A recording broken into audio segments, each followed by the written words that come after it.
Hey, y'all. Hey, it's JJ Conway. Welcome to Building Wealth Together, where our goal is to help you walk in abundance and leave a legacy. It's Wealth Building Wednesday, where we answer your money questions with style and grace. To ask your question, go to buildingwealthtogether.com and click Ask JJ or leave a voicemail at 1-833-4-ASK-JJC. Let's get into it. First question out the gate. Now, this is interesting because I get this question every so often, and it's a fantastic question because one of the things that I help people do is I help people not only get out of debt, but also build wealth. And one of the things that I most love as a trained financial planner is to help people establish legacy plans and generational legacy transfer. This is not a generational legacy transfer question, but what this person wants to do is transition to full-time coaching so that they can have more time for their children and more time to create the memories that they want and to live life on their terms. I am all about you living life on your terms.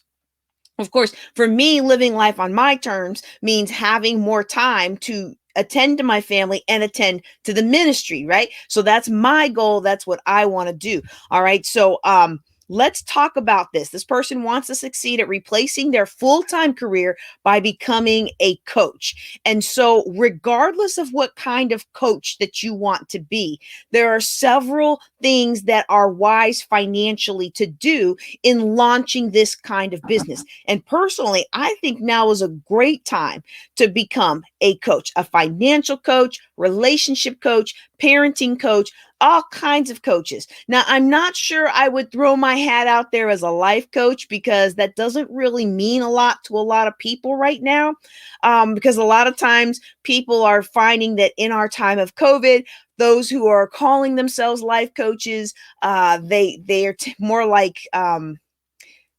people who haven't succeeded at life and they want to tell you how to live your life. I'm sorry, that's not nice. That's not nice. I don't know a nicer way to say it. Okay. So you can be a very good life coach. I just might recommend you don't use that title. Okay. Maybe executive coach or, coach to your ideal audience. But there's a couple of things that you will want to do to help you succeed as a coach.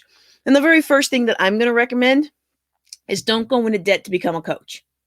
There is enough information out there on proper coaching strategies that you don't need to go into debt to learn how to be a coach. Now, I know that some of the more professional programs have a cost. I'm certified with the John Maxwell team. Okay. There are other ways to get certified. You can go through ICF, which is a more intensive program than John Maxwell. It's also more costly, but it's worldwide recognized. Okay. So there are different ways. There are different ways to get certified, but I want to encourage you, don't go into debt over it.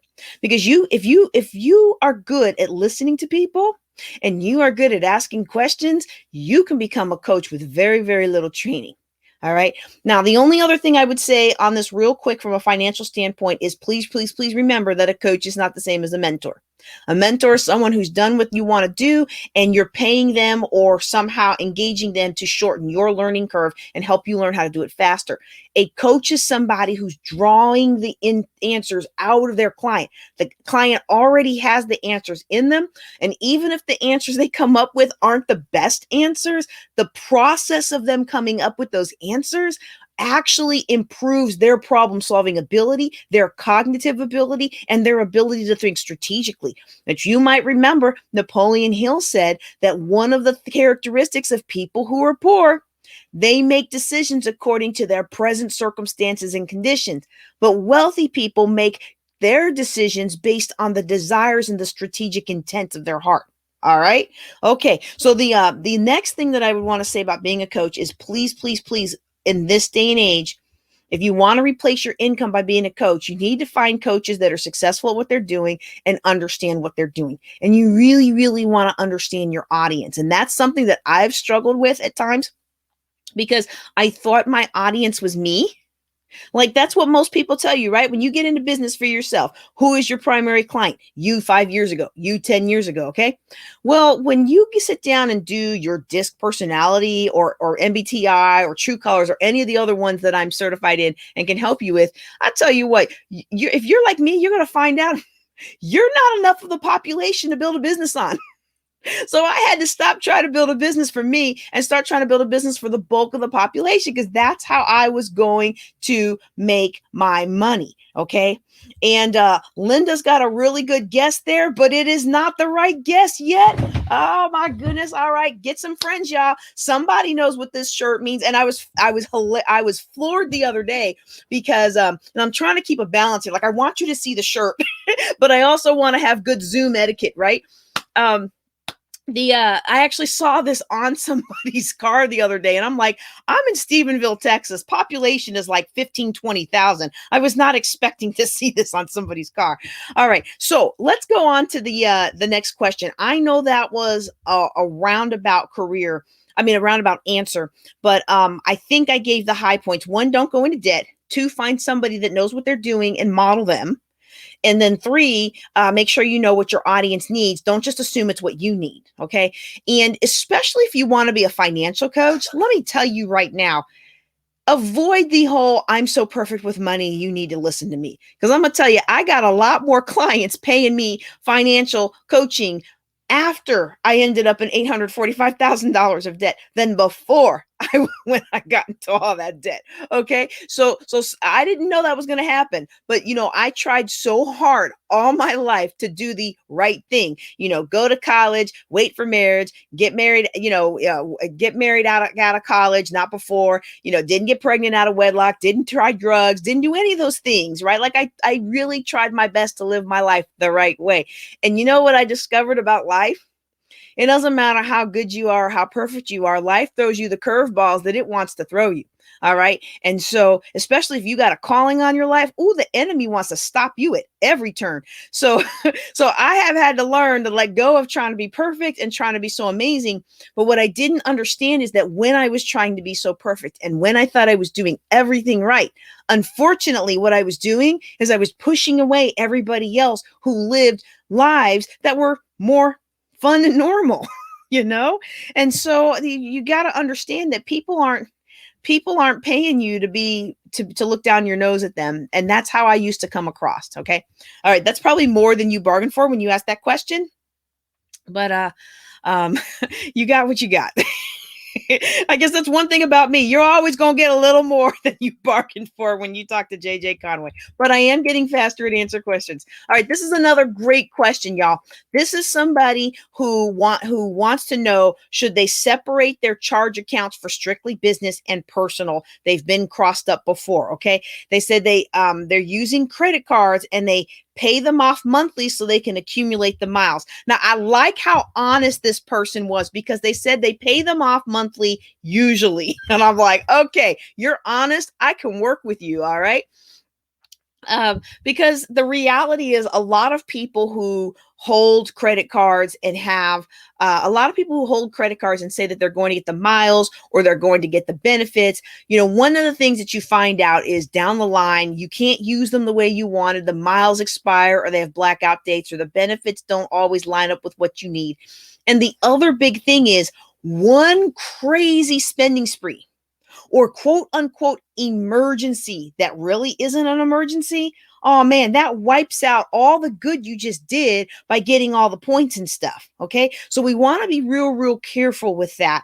And you all know, any of you have been listening to me for a while, I generally prefer a debt-free, no credit card lifestyle. And my fellow Ramsey preferred coaches will probably disown me when they hear this, but one exception that I do make is when it comes to business stuff, if you're paying it off every month, because I know that for me, my card gets frauded so frequently. I feel as a financial planner, it's really hard for me to recommend that you do that with your primary bank account. Okay. But there's no reason for us in this day of PayPal, this day and age of Zelle and what are all the other ones? Cash App and all this stuff. There's really no reason for a person to have a credit card because of fraud on internet purchases. There are so many different avenues that you can use to make your internet purchases without having to divulge your debit card number. Okay. So just keep that in mind. And I understand if you travel a lot like me and you're tired of having to replace your card number every 3 months or every 2 months or I think one person told me they were replacing it every month. And I was kind of like, look, I know I'm bad, but maybe you need some better security. But I understand, when you travel a lot, I mean, you just, I went to a gas station on a military trip with a whole bunch of generals, and we get by time we were driving to a big city, so we were taking a charter bus. We stopped at a gas station halfway through. By the time we got to where we were going, my card was already frauded, and it was my government card, y'all. So I mean, anyway, so I understand that. All right. So yes, yes, yes. If you're going to use cards, pay them off monthly. I would recommend that you don't use the cards at all. I would recommend that you structure your life, that you're paying your things ahead of time, not behind the fact, so that you're not having all of these things that you're paying and then you have to catch up later. Like sometimes we just have to take a pause and restructure our life so that we're paying before we're paying strategically, we're paying ahead and not catching up. All right. And Frank, I'm going to get to your question in just a second. Okay, but to finish off this question, one of the things they ask about here is separating their accounts for strictly business and personal. And absolutely, absolutely, yes, you have got to separate your accounts for business and personal. Even if you're setting up a separate checking account at your personal bank that looks like a personal account, but you're using it for business, or even if you're just using a savings account because your business isn't to the point where you're pulling out a lot every month. Whatever you do, make sure those monies are not commingled, okay? You want business money here and personal money here. And when you want to use some of your business money for personal, you take the business money out of the account, you pay yourself, and now you've had a paycheck, okay? Now, if you have a single member LLC, the IRS doesn't care, where you put the money. It's all your money. You're all being taxed on that personally, right? But as your company grows, you want to put these processes in place so that you're already used to abiding by them.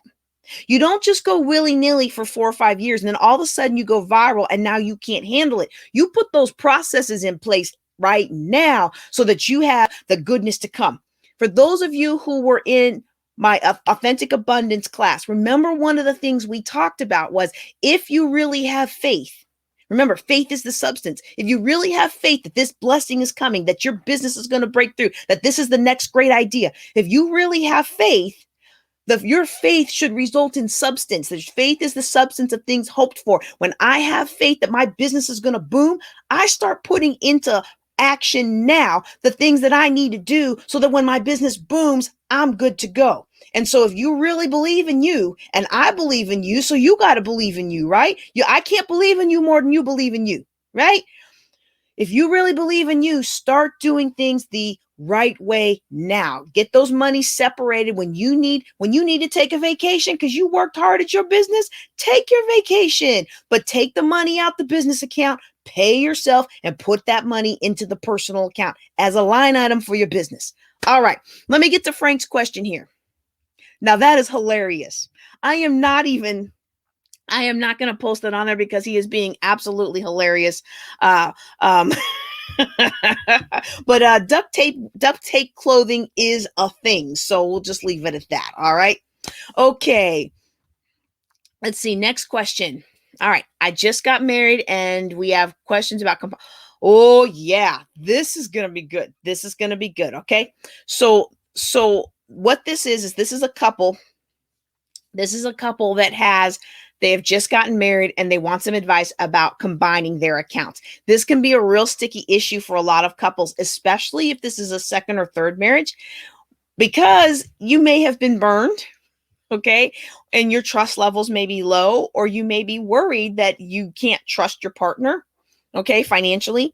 And so for me, most of the time, I am going to recommend that a couple have a joint account and that they sit down and do their spend plan every month together. I understand that not every couple does that. My husband and I, we've lived separate for so many years of our marriage, and I've recently retired from the Air Force, and now our family is back together, right? But we still haven't combined accounts, but we talk about the funds and we know who's doing what, and we're on one accord. That's my most important thing, is that you're on one accord. The way this question is phrased makes it sound to me like they are concerned about combining, and they don't tell me why they're concerned about combining, but some people are concerned. like I said before, it could be trust issues.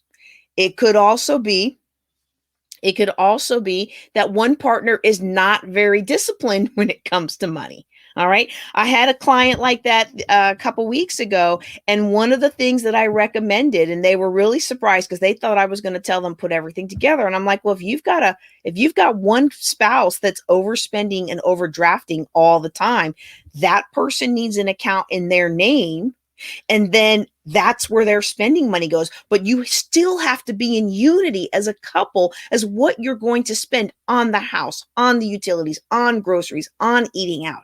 Your team, regardless of how you do the funds, you have to be a team or it's not going to work long term. Even if it works and you're not getting in financial trouble, you are not getting the multiplicative, if that's the right word, effects of being a couple. If he's doing his thing and she's doing his thing, or whatever kind of couple you have, right? If you're doing your own thing, then sure, you may not be in debt, you may be building some wealth, but you would be so much stronger together. And together, there are synergies there and there are opportunities to do more with less so that the money you have separately is actually more when it's together. All right. So I hope I'm explaining that well. So when somebody is first getting married and they already have these accounts, you're not just getting married out of college and you don't really have anything. But if you're getting married right out of college and neither one of y'all have anything yet and you don't know each other's money habits, then, go ahead and get that combined account and just start off in unity, right? But if you're getting married later in life and you're just not sure, you want to give somebody access, right? Because that's the tone that I'm getting. And you can't tell tone from email, right? Then what you can do is you can have a joint account and a his and hers account. All right. That's one way a lot of people solve that problem. Or you have certain things where each person they have their own accounts that they already had, but now each person is paying their own things. Okay. So this person's paying these bills, this person's paying those bills. Again, I'm a big fan of being in unity. I am not going to prescribe that because I know it doesn't work for everybody. But the biggest thing is if you're not going to be in unity in the actual accounts, be in unity in your planning and how you handle the money and how you spend the money. Okay, let me see what else is in here. Okay, so they want to buy a house. Now I'm going to tell you right now, I agree with folks like Dave Ramsey who say when you first get married, you should not rush to go buy a house. And I had a client the other day who was like, they didn't become a client because I don't think they liked my advice, but they were like, oh, I want to buy this house. It's in a neighborhood where my family is, and it's a good price, and we know the neighborhood, and we're going to be here for a while. And I was just like, you just got married last month. It's not advisable to go buy a house right away because you don't even really know each other yet.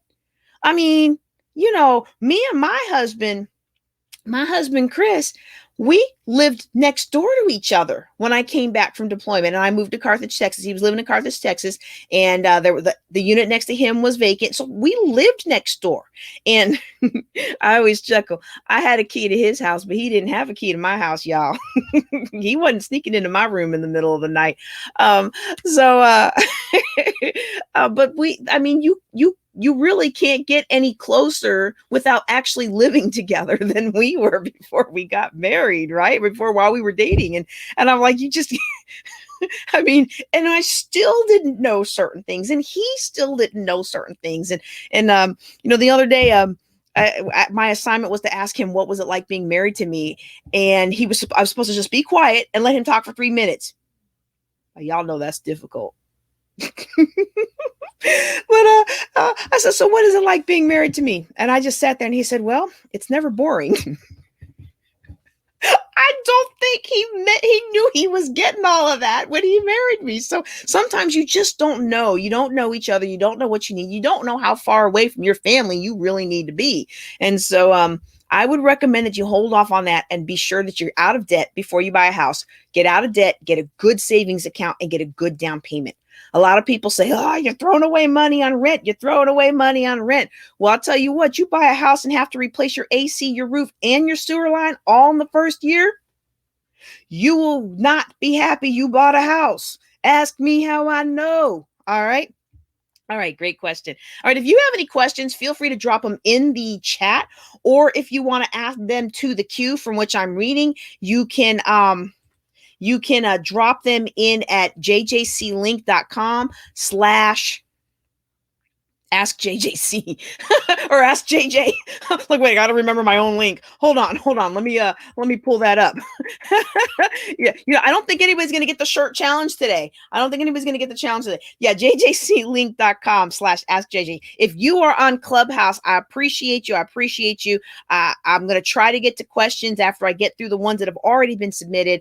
If you hang on the line, but if you want to add one to the written queue, jjclink.com slash ask JJ, or you can just drop a question in the comments. All right. Let me go to the next question here. Okay, so this person has paid off a significant amount of debt, and they're frustrated that the debts are still showing up on their credit report. And they're like, how do I get these things to disappear? Okay, so here's the tricky thing about credit reports. Contrary to what people will tell you when they're trying to sign you up for these credit repair plans that usually don't work. I won't get on that rant today. Most of the time when you have a debt, even after you've paid it off, it doesn't leave your credit report for like 7 years. And in some instances, 10 years. Okay. Or even, depending on the situation, it could be on there for a very long time, even after you've paid it off, because they are going to maintain that as part of your credit history for a minimum of 7 years. All right. And so it won't fall off right away. The only kinds of things that you could expect to maybe fall off right away is if you had a charge that was fraudulent, or if you had a charge that was it was granted to somebody else in a divorce or some other kind of settlement, and they haven't been paying, and because they haven't been paying, even though you were legit on it in the beginning, because they haven't been paying, now your credit is being hurt. What you do is you submit a letter to the credit bureaus, all three of them, and you explain the situation. You include a copy of the settlement or the divorce decree, and then they should not be including that in your credit score. It may still show up, but they shouldn't be including it. But that other stuff, yeah, it's there. I'm so sorry. But, and people come to me, they're like, yeah, I'm spending $100 a month. I'm spending $50 a month. I had one person was spending like almost $1,000 a month on credit repair. And I'm like, if you put that $1,000 a month towards your bills and towards getting caught up, you would not have to worry about a credit repair company. I said I wasn't going to get on one of those rants. I'm going to stop it right now. The spirit of the prophet is subject to the prophet. Okay, next question. I'm retired at 63. My wife plans to work until she's 62 later this year. We have a sizable portfolio. We want to build a house. I'm trying to figure out if I should finance a portion of the home cost or just pay cash. Okay, this is going to depend on the size of your portfolio. And whoever asked this question did not give me a size of their portfolio. But I will say that I'm a big fan of paying off as much as you can and not having to deal with those costs, especially as we get older and we don't know what our health is going to be and we don't know what the future is going to hold. Now, there are some people who are worried about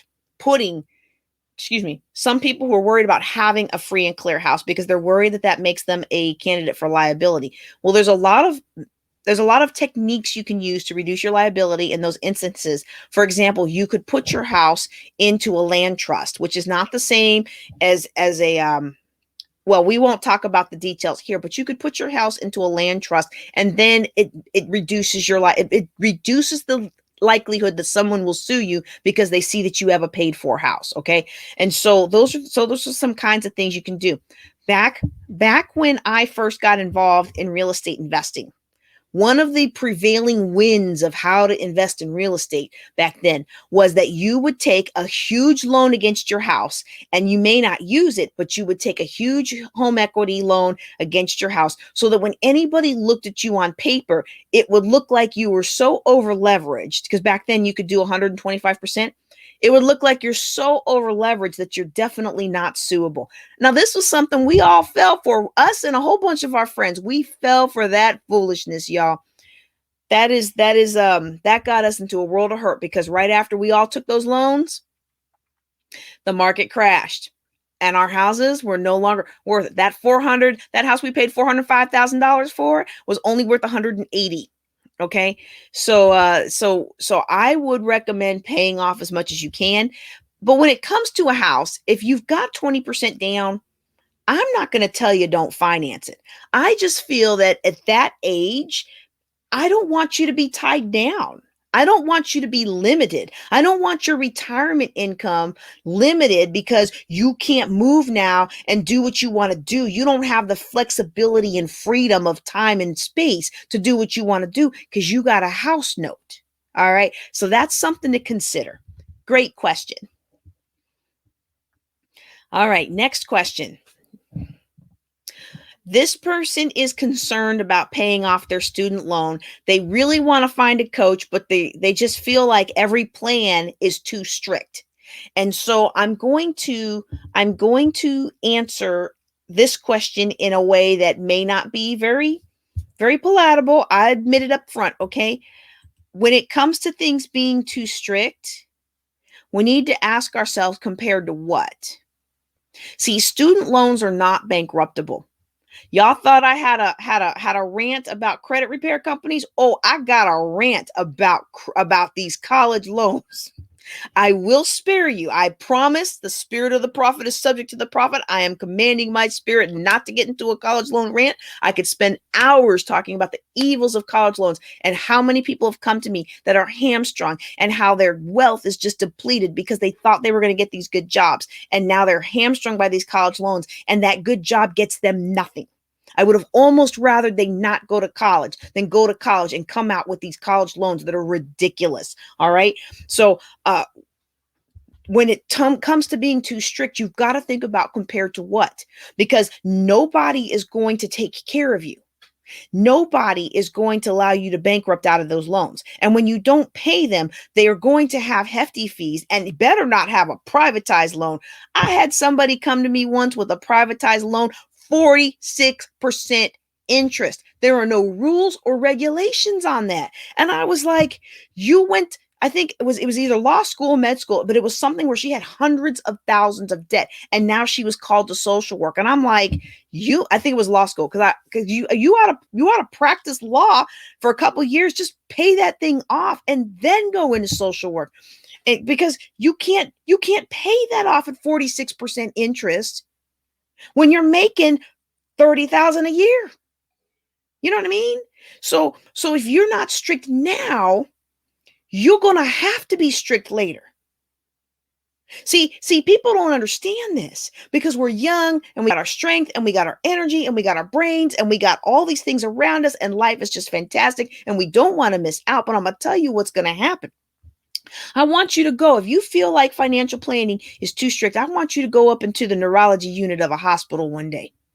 And I want you to just take an hour or so and just watch how many people are in this environment. And that is their entire day. Their medical, their healthcare is their entire day. Their whole life is around staying alive.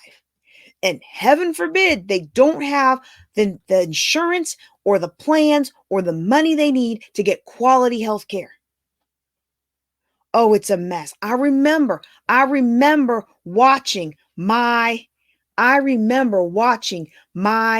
ex-mother-in-law waste away. She was on welfare most of her life. My ex-husband grew up in Bonnie Doon. Any of y'all from Fayetteville, you know where that is. The problems that came from them not having money and all of her health care being through the state, I made up my mind. I don't ever want to be in that position. Watching her waste away because of how bad they treated her, and we weren't able to move her at the time because of our military service. We couldn't care for her. You have to be disciplined now so that you can have freedom later. All right. On that happy note, I'm going to say goodnight for tonight. Thank you all for being here. Y'all take care and be blessed. Love the podcast? Be sure to like, subscribe, and forward to 3 friends. You can ask a question or take a life-changing class at buildingwealthtogether.com. Now, go walk in abundance and leave a legacy.